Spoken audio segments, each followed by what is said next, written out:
Kung mahilig ka ba sa nilagang baka at nilagang baboy, bakit di mo to subukan? Try naman natin ang nilagang manok na request ni Kapares.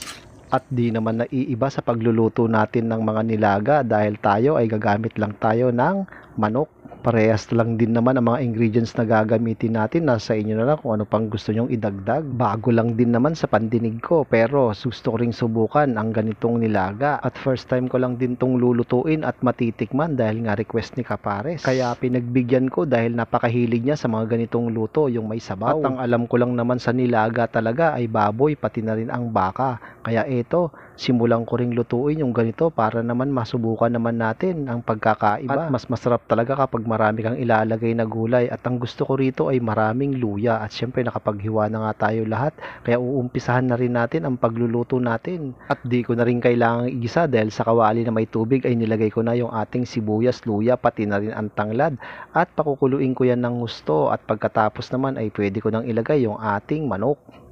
At sabay titimplahan naman natin yan ng patis, at kayo nang bahala kung gaano kaalat ang gusto nyong ilagay.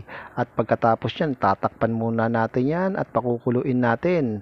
At silipin natin yan ng bahagya, at dahil may aalisin po tayo dyan yung kanyang lumulutang-lutang na taba. At alisin lang natin lahat yan at pakukuluin ulit natin yan sa loob ng 10 minuto. At pagkatapos ay may ilalagay pa tayo dyan na pampandagdag lasa na chicken cubes. At saka naman natin budburan ng pamintang buo. At pagkatapos nilagay ko na rin yung ating mais, pati na rin ang patatas. At saka natin takpan ulit at antayin nating lumambot ng kaunti yung ating patatas, pati na rin yung mais. At saka naman natin ilagay yung ating Baguio beans. At hayaan lang natin ng 1 minuto, at pagkatapos pwede na rin nating ilagay yung ating repolyo. Tingnan nyo naman, napakadali lang pong lutuin. At sunod na rin nating ilagay yung ating pechay. At ayusin lang natin yan, at kung hindi nyo pa nasusubukan yung ganitong luto sa nilagang manok, isama nyo na sa inyong menu. At pagkatapos nga niyang kumulo mga kapares, siguraduhin lang nating maluluto ang gulay.